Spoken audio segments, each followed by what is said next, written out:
Olá, estudante! Seja muito bem-vindo ao meu canal, Kelly aqui da Didasco falando. Mais uma videoaula com grandes nomes da sociologia brasileira para você aí mandar bem na sua redação, tá? Lembre-se que todos aqueles personagens que contribuíram bastante para a história, eles têm bastante relevância, pessoal. Eles têm bastante importância porque eles influenciaram o pensamento da época. Eles ditaram mentalidades, comportamentos daquele período. Então, eles são de extrema importância para você colocar na sua redação e, principalmente, estar por dentro, entender deles, porque eles caem nos vestibulares. Enem, FUVEST, da USP, Mackenzie, Unicamp, Unesp, todos esses grandes sistemas, né, de processo seletivo, eles sempre colocam esses nomes que são clássicos por aí, ok? Então prepare-se que a aula tá boa hoje, hein? Darcy Ribeiro, papel e caneta na mão, que a aula vai começar.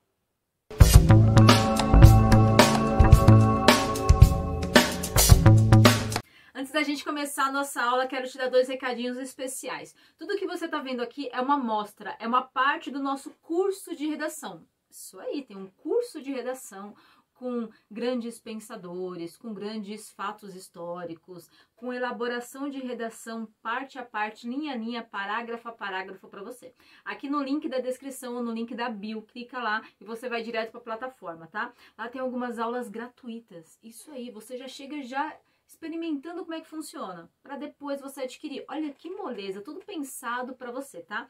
Segundo recadinho, esses grandes pensadores da sociologia, filosofia, antropologia, fatos históricos, né, os historiadores, estão todos organizados aqui na playlist Redação Enem. Isso aí, tem uma playlist aqui intitulada Redação Enem. Clica lá e estão todas essas obras super organizadas. Tudo que você precisa tá lá na playlist. Muito mais fácil do que você ficar procurando, titubeando aí no YouTube, perdendo tempo. Às vezes a gente fica horas procurando um conteúdo específico do que a gente quer, né? Então tá tudo lá organizadinho, tá bom? Bom, recado dado, agora sim eu vou iniciar a nossa aula. Pessoal, nossa aula vai ser dividida em 3 partes, tá? Em 3 partes. A primeira eu vou falar um pouquinho da biografia do Darcy Ribeiro. É sempre interessante a gente entender o quanto que esse indivíduo contribuiu para a história, para algum fato, contribuiu para a sua área específica, onde que ele nasceu, o que ele produziu, tá? Para que a gente, por conseguinte, segunda parte da aula, a gente vai entender o conceito. O conceito aqui é os 5 Brasis. Isso aí, ele fala que no Brasil, mais especificamente no interior desse Brasil, existem aí 5 tipos de povo, 5 tipos de cultura bem específico, ok? E por último, a nossa terceira parte da aula é como que você pode utilizar isso na redação. Professora, mas eu vou usar isso em que tema? Saúde, educação, sustentabilidade? Como é que eu uso isso daqui? Como que isso é prático para mim, tá bom? Então é essa a divisão da nossa aula. Vamos para a primeira parte aqui. Anote aí, por gentileza. Darcy Ribeiro, ele nasceu em Minas Gerais, em 1922, tá? Faleceu no Distrito Federal, em Brasília, em 1997. Ele cursou antropologia aqui em São Paulo, eu digo aqui em São Paulo, que eu estou aqui em São Paulo, não sei onde você está. E depois de antropologia, digamos que ele se aprofundou bastante nessa área, tá? Principalmente no estudo da condição do indígena. Como que esse indígena foi tratado ao longo do tempo? Como que era, digamos assim, como que a coroa portuguesa e toda aquela exploração aqui no Brasil influenciou a vida desse indígena e como influenciou? A gente sabe um pouquinho, né? Bom, depois que ele cursou antropologia, ele se dedicou aos estudos, então, do corpo, da civilização, do grupo indígena que tinha no Brasil, principalmente na região do Pantanal, na região do Brasil Central e na região do Amazonas. Então, se sua redação aí, ó, já vai tendo aqueles insights. Se sua redação fala de algum tema que você pode englobar alguma dessa região mais especificamente para dar um exemplo, uma exemplificação, se liga só, tá bom? E também porque a condição do indígena, pessoal, ela é bastante importante nas nossas provas. É como se o Darcy Ribeiro ele fosse uma enciclopédia de tudo que a gente precisa estudar sobre os indígenas em grande período da história, tá? Voltando ao raciocínio. Depois desse período, ele participou do Serviço de Proteção ao Indígena. Isso, ele foi um dos fundadores. Hoje, atualmente, nesse ano aqui que eu estou fazendo esse vídeo, nós temos a FUNAI, que é o Serviço Nacional de Proteção ao Indígena, ok? E, antigamente, a gente tinha o SPI, que era o Serviço de Proteção ao Indígena. Ele foi um dos que participou da fundação desse serviço. Por conseguinte, ele também veio aí contribuindo muito para a construção do Museu do Indígena, que existe até hoje, tá? Depois desse trabalho, também teve a sua contribuição muito rica para a construção do Parque Nacional do Xingu. Você entendeu aqui o quanto que ele estava imbuído, o quanto que ele estava por dentro desse trabalho? Depois disso, pessoal, ele também participou da construção ali, da fundação da Universidade de Brasília, que é uma universidade federal, ok? Depois da Universidade de Brasília, ele também participou foi presidente do MEC, foi ministro da Casa Civil, foi ministro da Educação, participou da elaboração da Lei de Diretrizes e Bases. Deu para entender um pouquinho da importância dele aí durante o período? Ô, louco, meu! Ele influenciou bastante o pensamento da época, ok? Bom, aí teve um período aqui, uma pausa que ele esteve no Brasil, porque nós tivemos o golpe militar em 1964, então ele esteve fora de 64 a 80, ele foi para o Uruguai, ficou exilado lá durante um período, e quando ele voltou, ele foi vice-governador do Brizola, no Rio de Janeiro. Lá ele participou também da instituição dos CIEPs, que eram colégios integrados de educação pública, era como se fosse um colégio integral que tinha bastante atividades extracurriculares, como atividades de educação física, natação, atividades correlacionadas à arte, enfim, muito, e esses CIEPs ainda existem até hoje, tá? Um pouquinho mais abandonado, mas existe até hoje. E por último, até ao seu falecimento, ele foi senador, isso aí, de 1992 até 1997. Bom, olha só, o conceito dele de que existem 5 Brasis é que ele foi analisar, estudar esse interior, esse homem interiorano do Brasil e como que ele contribuiu bastante na atividade econômica do Brasil, que é basicamente uma agricultura e pecuária, né? A gente chama de agropecuária. O Brasil hoje, pessoal, em 2023, ele ainda é um dos grandes, digamos aí, um dos grandes expoentes quando a gente fala de mercado exportador. A gente exporta bastante, ok? Por quê? A maioria dos países ricos, eles são bastante industrializados, então eles não têm, digamos, bastante matéria-prima de alimento, entende aqui? Porque eles não têm bastante extensão territorial. E como o Brasil tem bastante extensão territorial, se comparado, obviamente, com os mais ricos e com os mais pobres, entende? Digamos que a gente está ali na metade da pirâmide e tem uma classe aqui em cima que tem pouca terra para plantar e para colher, porque eles são bastante industrializados, e tem outra aqui que até tem terra, mas eles não têm tanto dinheiro assim para plantar e para colher. Então, digamos que o Brasil, tem até alguns textos que falam que o Brasil é uma grande fazenda rural mundial, porque ele é um dos grandes exportadores, ele é um dos grandes produtores de produtos in natura, tá? Tanto que se a gente parar agora e ir lá no Google e pesquisar, a gente vai ver que o Brasil tá um dos primeiros ali na exportação de carne, de leite, de algumas frutas, de grãos principalmente, soja, feijão. Nós já fomos aí os maiores em café, em cana-de-açúcar, durante não só 10 anos, 20 anos, durante séculos, ok? Bom, então ele foi estudar, ele foi olhar essa formação desse interior e identificou que havia grandes diferenças entre esses homens, entre esses círculos sociais, né? Porque quando a gente identifica a diferença dentro desses círculos sociais, nós percebemos que devem ser analisados de forma singular, de forma diferenciada, devem ter políticas públicas diferenciadas e não devem ser comparados. Só para te dar uma ideia aqui, antes de eu entrar mesmo no conceito, vamos lá. Como é que eu vou comparar o interior do sul com o interior lá do sertão nordestino que tem seca? Como é que eu vou comparar, Kelly? Poxa, lá eu tenho uma grande falta, uma grande escassez de disposição de afluentes de rio durante um período da região, né? E lá também foi um período muito grande de devastação de território, porque era litorâneo, e esse território ele foi bastante desgastado em nutrientes, e o povo muito explorado. Como que eu vou comparar aqui com o Sul, que eu tive bastante influência europeia, que eles já vieram já com uma mentalidade, com vários conhecimentos de técnicas e vieram para se instalar, ou seja, para criar e fortalecer riqueza. E lá a gente teve a ideia de retirar riqueza. Como que eu vou comparar esses dois povos, essas duas regiões diferenciadas e ampliar e instalar políticas públicas iguais se são povos diferentes? Você entendeu aqui? Então tome nota aí, tá? Quando ele fala de Brasis interioranos, ele fala que existem 5 tipos: o caboclo, o caipira, o sulista, o sertanejo e o crioulo. Anotou aí?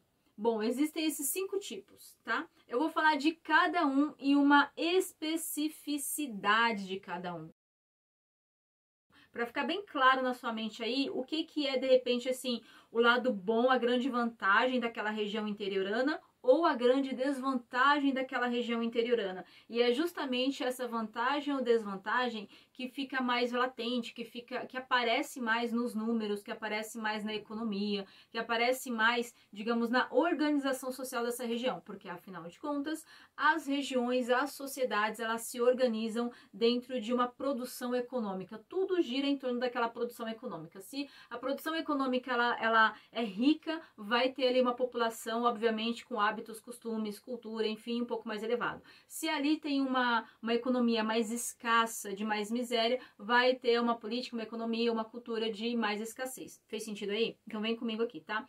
Digamos que o crioulo, para ele, o crioulo é aquele que participou principalmente ali, aquele camponês, né, aquele pequeno proprietário de terra do período açucareiro. Esse era o crioulo. Ele falava que essa produção aí açucareira era muito mais uma produção econômica familiar, eram grandes fazendas familiares, ou seja, era um pouquinho mais amador, não era tão mecânico, não era tão mecanicista, não era tão técnico, não era tão profissional, e que ele, digamos aí, tinha como principal produto o açúcar e a aguardente, e que o seu declínio foi justamente no período que o Brasil trocou de ciclo, tá? Saiu do ciclo da cana de açúcar. E esse indivíduo aí, esse grande proprietário de terras aí açucareiras, ele trabalhava com bastante clientelismo. O que é o clientelismo? Ele se utilizava de privilégios e benefícios que o governo dava a ele. Exatamente, porque nesse período você queria produzir, então você dava bastante incentivo para esse produtor de terra. Tudo bem? Vem pro segundo aqui comigo. Agora a gente vai pro caboclo. Isso aí. O caboclo, ele fala que é principalmente aquele ali mais da região do Amazonas, porque ele foi com a produção da borracha. Pessoal, mais ou menos um pouquinho antes de 1910, o Brasil ele era o maior exportador de borracha, o maior produtor e exportador de borracha do mundo. Ele só começou a perder em 1910, 1915, porque daí a Ásia começou a explorar lá, e aí sem condições, né? Com melhores técnicas, com melhor espaço e com uma maior exploração do mercado consumidor, não teve para ninguém. Em 1920, 1925 a gente começou a decair. A gente começou a perder dinheiro e perder espaço no mercado asiático. Mas até 1900 ali a gente chegou a exportar quase 40 mil toneladas de borracha para o mundo. Agora eu vou falar do caipira. Quando ele fala do caipira, é mais essa região aqui de Minas, São Paulo, tá? Caipira, ele apareceu bastante ali quando foi na exploração do café. Foram os grandes barões do café. Ele coloca outros também, tá? Coloca o feijão, o milho e todas as leguminosas ali, batata, soja, enfim. Ele fala que esse caipira, ele tem um representante, olha só, vai vir na sua cabeça aí talvez o Jeca Tatu de Monteiro Lobato, que foi justamente neste período que o Jeca Tatu apareceu e digamos que se deu mais valor a esse caipira. Ele também foi muito vangloriado no período que a gente estava no modernismo brasileiro, porque a Semana da Arte Moderna, ela foi um estilo de época que valorizou bastante aí as questões nacionalistas, aquilo que a gente tinha de característico, de peculiar, que era nosso, que era a nossa identidade, tá? Então esse caipira, ele foi muito vangloriado nesse período e ele veio à tona no período do café. Obviamente, quando o café decai, esse caipira aí tende a desaparecer um pouquinho do mapa, tende a diminuir aí os seus representantes, ok? Vamos agora para o sulista. O sulista é basicamente, ele fala que é o mais diferentão aí, porque a gente tem bastante imigrantes europeus. Se nos outros a gente tinha um pouquinho aí dos abrasileirados, bastante mescla, aqui no sulista a gente já tem bastante influência europeia. Eles já vieram com técnicas, com organização, com arquitetura europeia. Ele falou aqui de bastante heterogeneidade cultural, já não era muito a nossa cara, era uma cara mais exportadora, ok? Era uma cara mais estrangeira.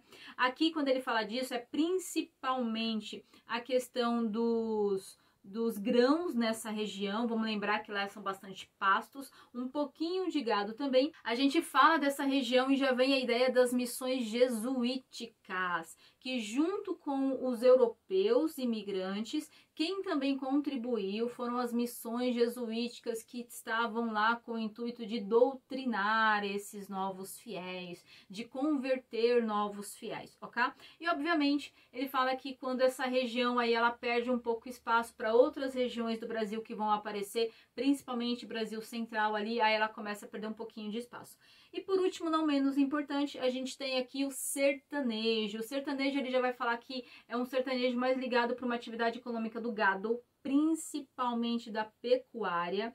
Ele fala que esse sertanejo se utilizou bastante da mão de obra barata e que essa indústria se fortaleceu bastante naquela região da seca. Porque se eu não tenho ali grande irrigação, né, grandes espaços ali de água disponível, então eu vou optar por uma outra economia. E qual é essa economia? A do gado. Ele fala que esse sertanejo vai estar principalmente naquela região do Rio São Francisco, exatamente. E ele fala que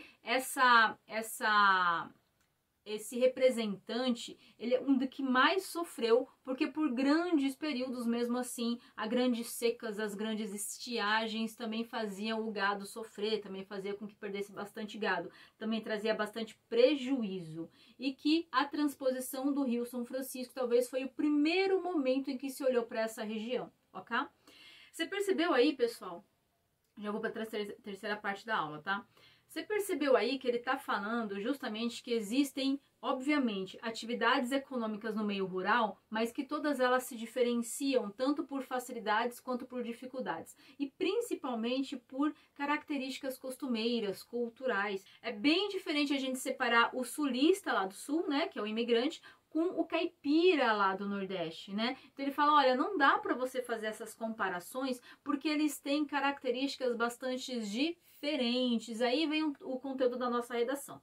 Quando você trabalhar com questão de sustentabilidade, de tecnologia, de minoria social ou de educação, todos esses, digamos, povos aí do interior, eles têm bastante influência disso. Porque, ora, se o sulista ele tem mais técnica, ele tem mais informação, ele tem mais conhecimento, ele vai produzir muito mais e vai ter um produto muito mais valoroso, e isso vai fazer com que ele também invista na sua região com muito maior poder aquisitivo do que o carinha de lá do Nordeste, que tem menos educação, que tem muito mais dificuldade com irrigação, que tem menos política pública, que tem menos conhecimento tecnicista. Fez sentido aí pra você? Ou então, se eu tô falando da borracha lá no Amazonas, óbvio que ela vai receber menos privilégio, menos incentivo fiscal, menos política pública do Estado do que se ela tivesse aqui em São Paulo com os barões do café.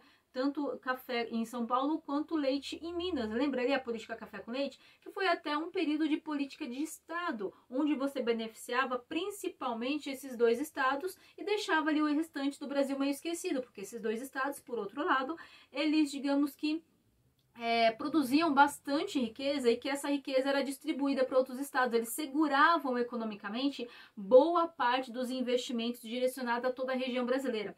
Então você entendeu aqui o quanto que tecnologia, educação, minoria social e sustentabilidade influencia? Principalmente porque essas regiões que eu tô falando aqui, ó, Amazonas, Nordeste, São Paulo, principalmente a região aqui da Mata Atlântica, que é uma região bastante litorânea ao redor do Brasil, elas foram muito desmatadas num período que você não tinha uma preocupação dessa coroa portuguesa em fixar aqui. Se ela não quer fixar aqui, ela não quer investir riqueza. Se ela não quiser investir riqueza, ela só vai se preocupar em retirar nutrientes, em desvastar esse solo e levar dinheiro lá para o país dela. E fica-se no bom aqui, hein? Dá uma seguradinha aí. Minha preocupação não é com você agora, Brasil. E, obviamente, se eu tô comparando, por exemplo, uma região do Amazonas com uma região de São Paulo aqui, vamos lá. São Paulo, política dos Barões do Café. Lá eu tô falando de Amazonas. São Paulo, aqui muito mais próximo do miolo que se produz bastante quando se fala de produção economicamente ativa. Amazonas lá meio esquecidinho, meio separado de uma região do Brasil. Para onde é que eu vou olhar se eu precisar colocar alguma política pública de incentivo?